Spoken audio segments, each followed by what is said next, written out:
My name is Caleb Turner, and if there's one thing I've learned in life, it's that sometimes the people you expect to stand by you are the first to walk away. I grew up in a family that believed appearances mattered more than truth.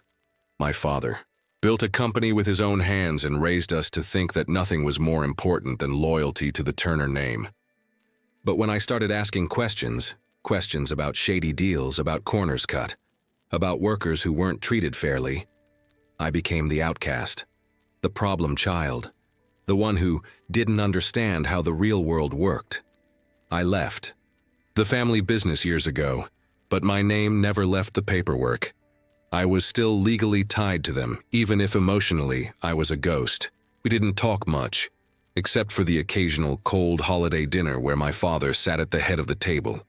My brother Jacob cracked jokes at my expense, and my mother pretended nothing was wrong. I learned to live with it, to build my own quiet life, far away from their noise. But life has a cruel way of testing you when you least expect it. It happened on a Monday afternoon. I remember the heat pressing down on me as I walked home from work. My vision blurred, my chest tightened, and before I knew it, the world went black. When I opened my eyes again, there were bright lights above me and the sound of machines beeping steadily. A doctor stood at my bedside, his face calm but serious. "Mr. Turner, you collapsed on the street. You're stable now, but we need to run more tests. We tried contacting your family, but..." He hesitated, then lowered his eyes. "No one has come." Those words sank into me like ice water. No one had come. I lay there trying to process what had happened. My body felt weak, but my mind spun in circles. Surely someone would show up. Surely my father, for all his sternness, would care enough to check on me. Surely my brother, for all his mockery, wouldn't ignore something like this. Hours passed. Nurses came and went. And then when I finally reached for my phone, I saw the truth in the cold glow of the screen. Jacob had posted a photo. My entire family was gathered in our parents' backyard, smiling around a barbecue. The caption read, "Real family time, no distractions." The words cut deeper than any illness. I wasn't just ignored. I was erased, brushed off like a stain they were glad to be rid of. I stared at that photo for what felt like forever. The image burned into me, the smell of antiseptic in the hospital, the distant chatter of nurses, the IV dripping into my arm. None of it mattered as much as those 4 words. No distractions. That was me. I was the distraction. I didn't call them. I didn't text. What was there to say? I had begged for their attention once before in my life, and I promised myself I'd never do it again. So I stayed quiet. I let the machines hum beside me. The hours crawl past and the silence filled the room.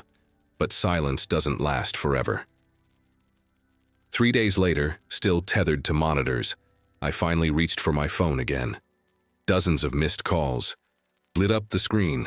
65, 70, I lost count.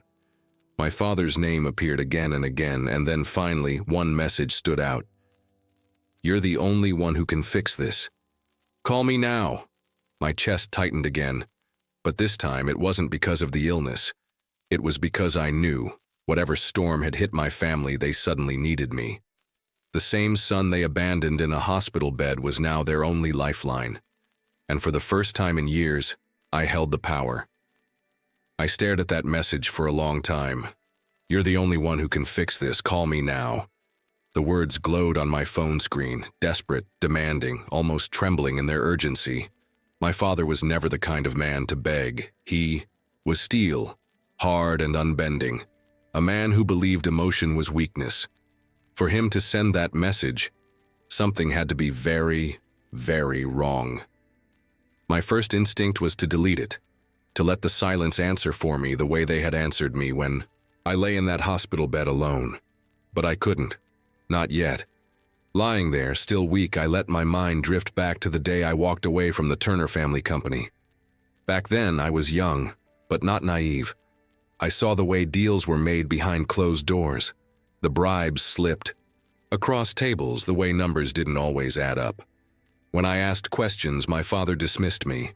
When I pushed harder, my brother laughed at me in board meetings, calling me the idealist. My mother begged me not to cause trouble, and so I walked. I left the company, but I never erased my name from the legal documents. Back then, I thought it didn't matter. I thought they'd handle their empire without me. Now it seemed that old decision had come back around. The phone buzzed again in my hand. Another message, this time from my brother, Jacob. "You need to answer, Dad. Don't make this worse." Short, sharp, cold. No apology for the photo, no concern for me.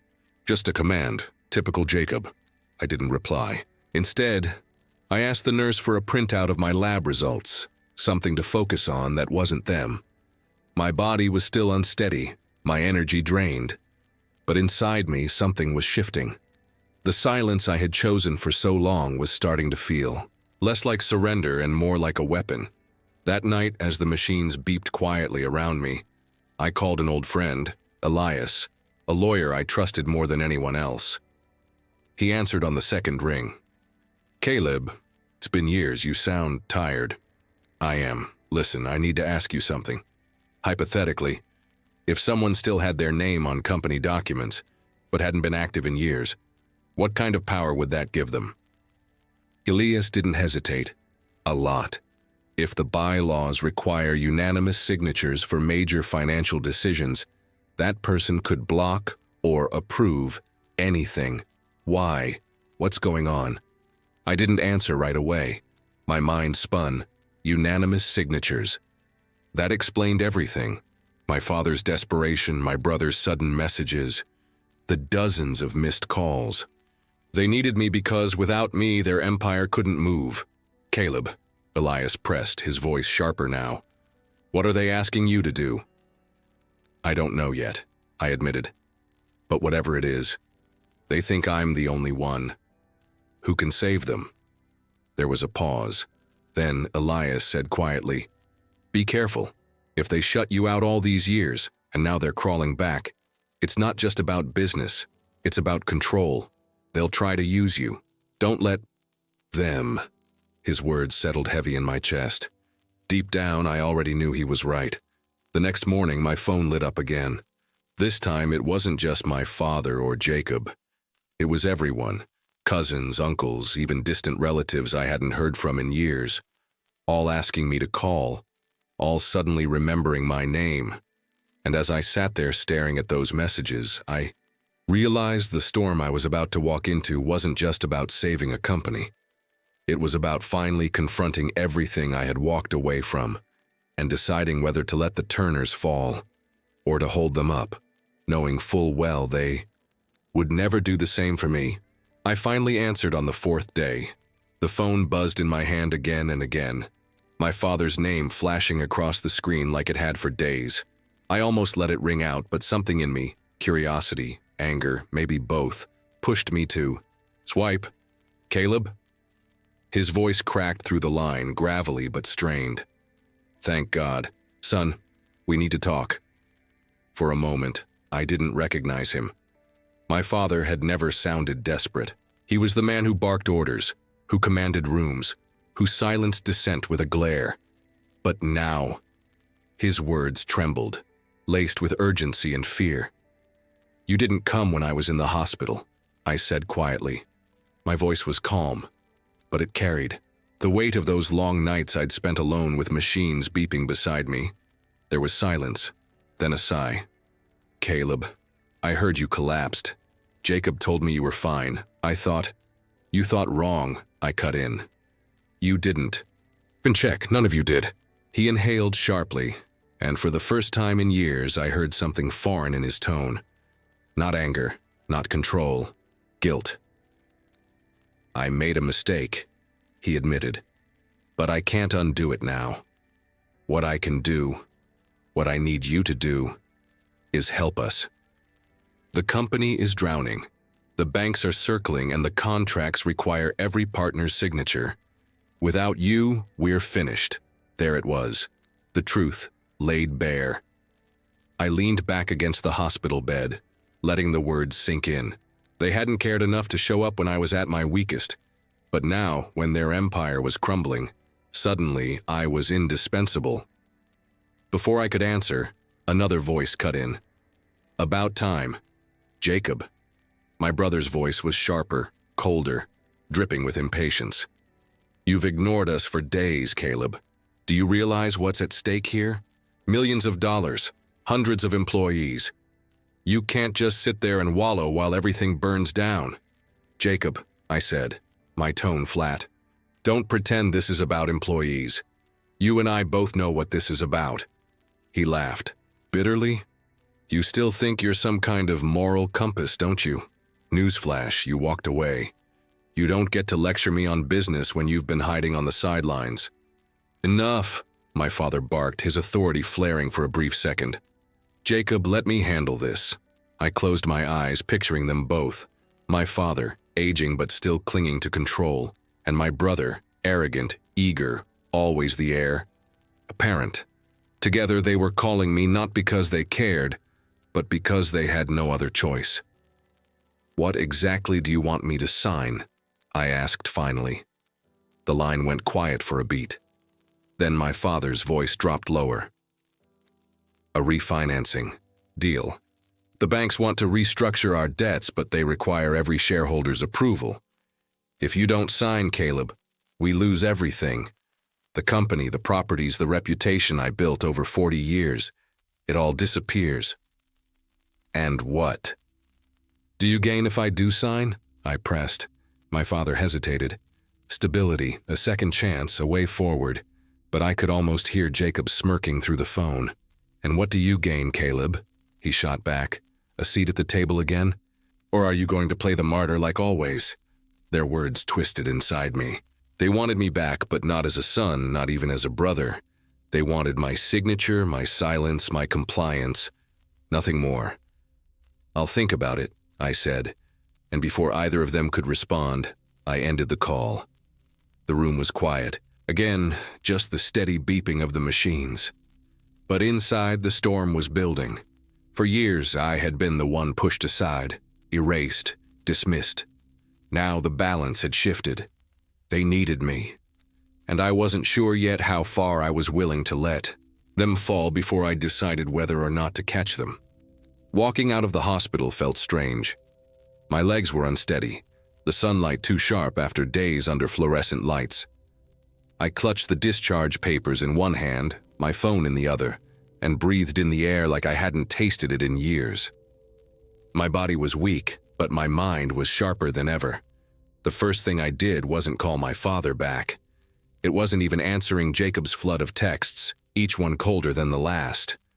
No, the first thing I did was go home, sit at my kitchen table and spread out every folder I'd kept from my time at Turner Industries. Old contracts, old emails, even the notes I had taken when I realized something wasn't right. I had left the company behind, but part of me always knew this day might come. Looking at those papers now, I saw more than memories. I saw leverage. My phone buzzed nonstop while I sifted through the files. A voicemail from my mother, her voice trembling. Caleb, honey, please, just call your father. He's not well. We all need you right now. Another from Jacob. If you don't show up tomorrow, don't bother showing up at all. This family is done with you. I almost laughed. At that last part, done with me? They'd been done with me for years. And yet, here they were, clawing at my silence, begging for what only I could give. That night, Elias came over. He sat across from me, his glasses slipping down his nose as he scanned the documents I laid out. They're desperate, he muttered. And desperation makes people sloppy. If you walk back into that boardroom, Caleb, you'll have the upper hand. But don't mistake their need for trust. They'll use you, and the second you sign, you'll be discarded again. I nodded slowly. I know, that's why I'm not just walking in there to sign anything. If they want me back, it's on my terms. He leaned back, studying me. That's a dangerous game, but maybe it's time you played it. The next morning I shaved, put on a clean shirt, and stared at myself in the mirror. The reflection looking back wasn't the weak man in a hospital bed anymore. It was someone harder. Someone who had been broken, ignored, erased, and had come back stronger for it. I drove past the old company headquarters, the Turner Industries logo still gleaming in silver letters on the glass tower. For years I had avoided this place like it was poison. Now, as I parked across the street, I felt something new. Not fear, not resentment, control. Inside, I could see movement, suits hurrying in and out, tension in every stride. The empire my father had built was crumbling, and every single one of them knew it. And they all knew one thing more. Without me, there was no saving it. I sat there in my car for a long time, just watching. My phone rang again, and this time I answered. "Caleb?" It was Jacob. His voice was tight, impatient. "Dad's expecting you. We don't have time for your games." "Games," I said quietly. "You think I'm playing games, Jacob? I almost died last week. None of you cared. But now you need me and suddenly I'm family again? No. This time I set the rules." He scoffed, but I cut him off before he could speak. "Tell Dad I'll come. But when I do, it won't be as the son you used to ignore. It'll be as the partner you can't move without." And with that, I hung up. For the first time in my life, I wasn't walking into that building as an outcast. I was walking in as the one person holding their entire world together by a thread, and I was going to decide whether to let it hold or to watch it unravel. The lobby of Turner Industries hadn't changed. Polished marble floors, glass walls, the family crest engraved behind the reception desk. Everything designed to scream success. But beneath the shine, I could feel it. Cracks in the foundation. Employees moved briskly, their eyes nervous, their smiles forced. The empire was bleeding and everyone could smell it. As I walked through the doors, conversations hushed. Some recognized me, their eyes widening in surprise. Others whispered to each other, probably wondering why the black sheep of the family had suddenly returned. I didn't look at any of them. My eyes were fixed on the elevator, on the top floor where my father's office sat like a throne. The ride up felt endless. My reflection stared back at me in the elevator's mirrored walls, older, sharper, harder than the young man who once stormed out of this building. When the door slid open, Jacob was waiting. "About time," he muttered, stepping into my space. His suit was immaculate, his tie perfect, but there was tension in his jaw, a flicker of unease in his eyes. "Dad's been waiting for you. Don't make this harder than it needs to be." I gave him a cold smile. "You mean don't make it harder for you?" He didn't respond, just turned sharply and led the way down the hall. I followed. My footsteps steady, my heart pounding not from fear but from anticipation. The office door swung open, and there he was, my father.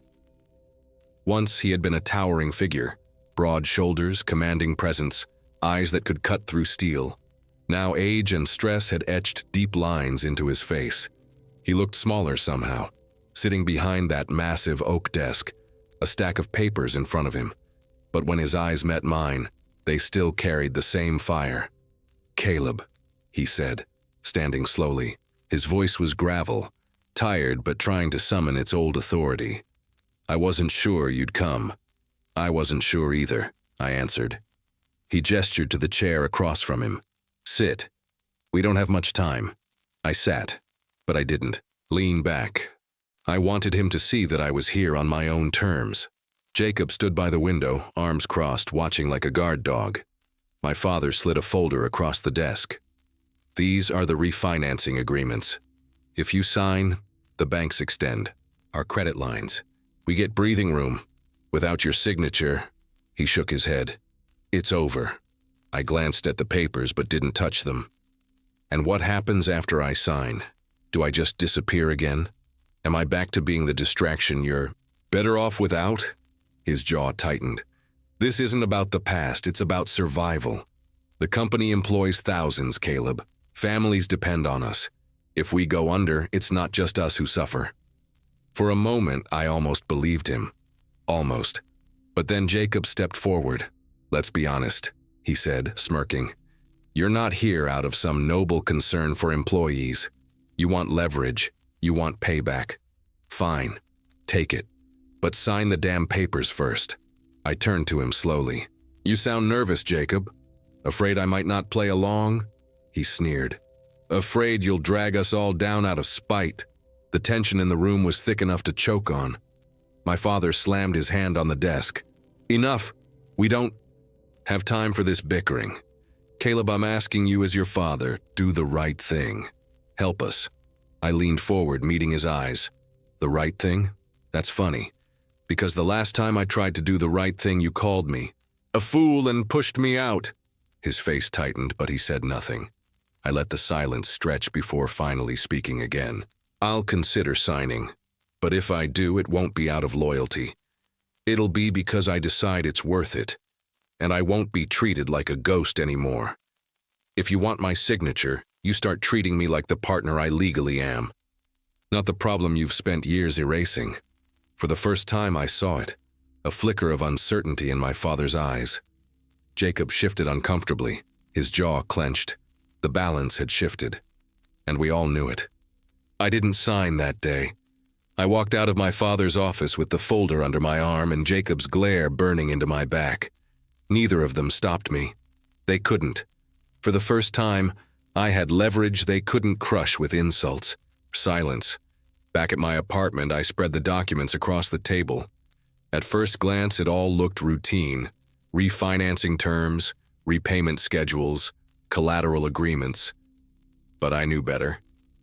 If Turner Industries was as desperate as my father claimed, the cracks had to run deeper than a single deal. I called Elias again. "I need your eyes on this," I said. "Every line, every clause, something doesn't add up."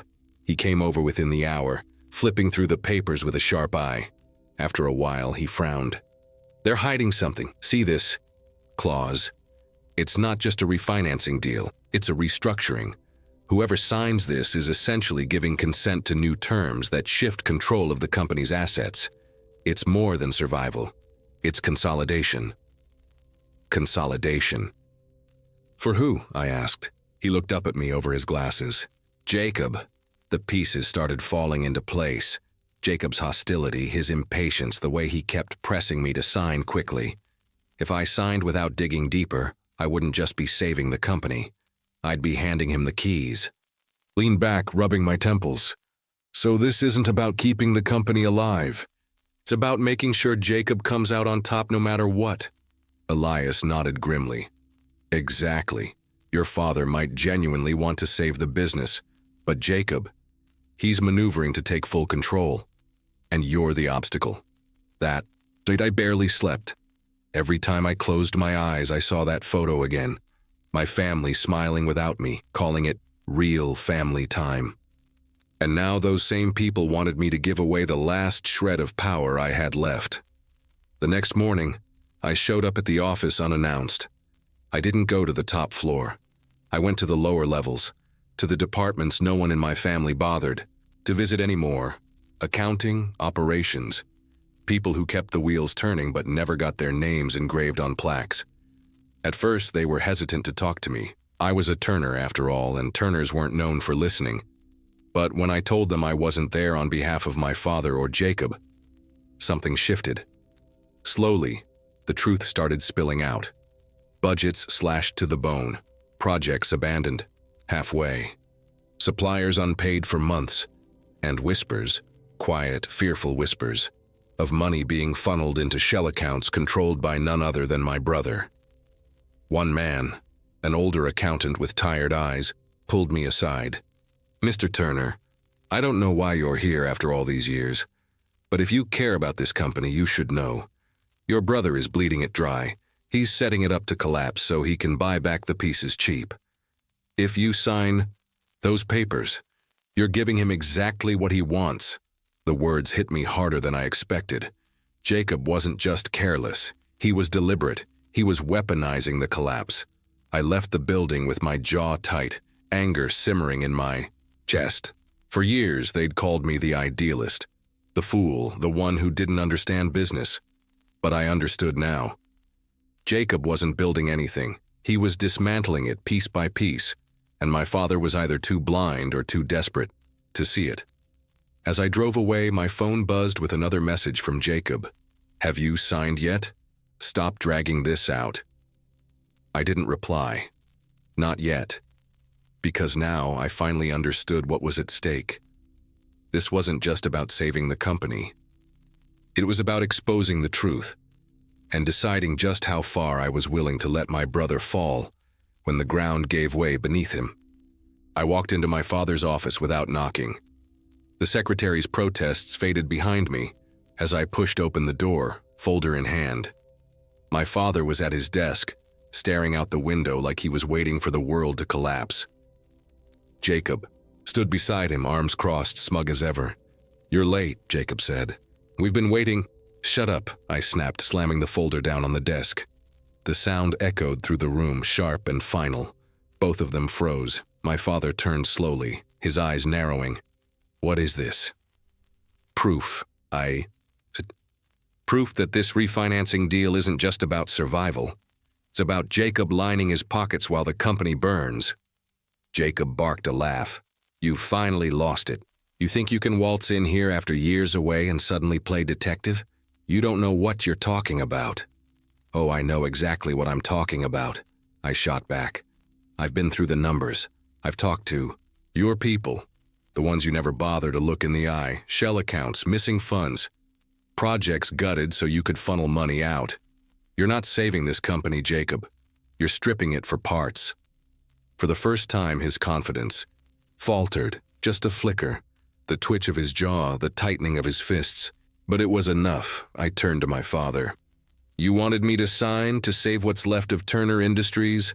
Then you need to face the truth. Jacob isn't the heir you think he is. He's the one driving the knife deeper." My father's face went pale. He looked between us, his eyes clouded with disbelief and something else, fear. "Jacob, tell me this isn't true." Jacob stepped forward, his voice sharp, defensive. "Don't listen to him. He's bitter. He's been bitter. For years. He's jealous because he walked away and I stayed. He'll say anything to make me look bad." I leaned closer, my voice steady. "If I'm lying, then open the books. Every account, every transfer. Let him prove me wrong." The room went silent. My father's hands trembled slightly on the desk. He was a man who had built his life on control, on knowing every move before it was made. And now, for the first time, he realized he might have been blind. Jacob's mask cracked. His voice rose, anger bleeding into panic. "You think you can come back and destroy me? After all these years, you're still the same. Weak, pathetic, clinging to your so-called principles. Dad, don't let him do this. Don't let him." "Ruin everything." I didn't raise my voice. I didn't need to. "The only one who's ruined anything is you. And the best part? You handed me the power to stop you. Because without my signature, none of this goes through. You can't move an inch unless I allow it." My father looked at me then, really looked at me, as if seeing me for the first time in years. His expression was torn, conflicted, but beneath it all was the realization he couldn't escape. I was right. "I wanted to believe," he whispered, more to himself than to me. "I wanted to believe you, Jacob. But if what Caleb says is true..." His voice trailed off, heavy with the weight of betrayal. Jacob slammed his fist on the desk. "Don't listen to him," he shouted. "He'll let this company die just to get back at us. He's always hated us." I stood tall, calm amid the storm. "No, I don't hate you. I don't even need revenge. But I won't let you drag me down with you. If this company burns, Jacob, it won't be because of me. It'll be because of what you did in the dark while everyone else was looking the other way." The silence that followed was thick, suffocating. My father sat there staring at the folder, at the evidence he couldn't ignore. Jacob paced like a caged animal, fury etched into every line of his face. And me? I stood in the center, steady, unbroken, the son they had dismissed, now holding their fate in my hands. The air in that office was suffocating. My father sat slumped behind his desk, staring at the folder as if it contained the answer to every mistake he'd ever made. Jacob paced like a cornered wolf, snarling, spitting words meant to break me. "Sign." "It, Caleb," he snapped, his voice ragged. "Sign it and stop pretending you're better than the rest of us." Without you, this whole thing crumbles.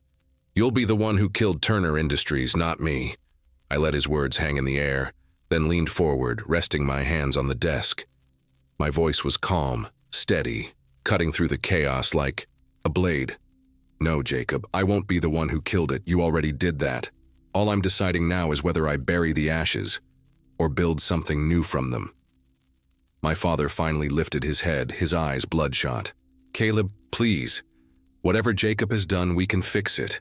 The company can survive this. It has to. I looked at him, really looked at him.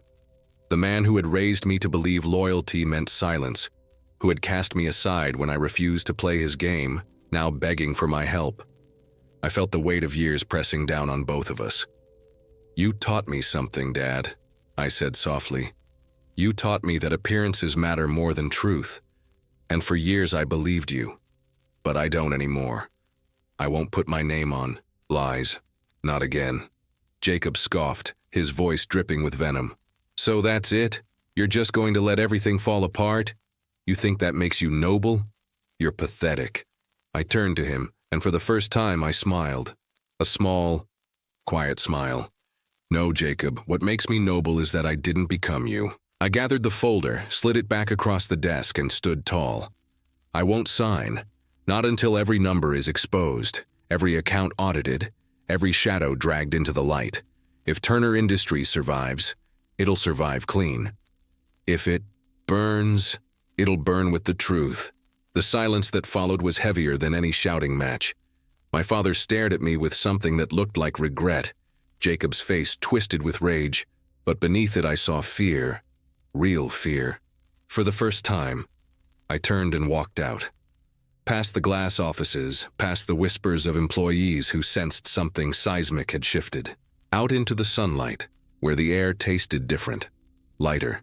For years I had been the ghost of the Turner family, ignored, erased, dismissed. But now, I wasn't the ghost anymore. I was the storm that forced them to face what they'd tried so hard to hide. And whether the company lived or died, one truth remained unshakable. I had taken back my voice. For the first time in my life, I wasn't the distraction they brushed aside. I was the one they couldn't move without. And I intended to keep it that way.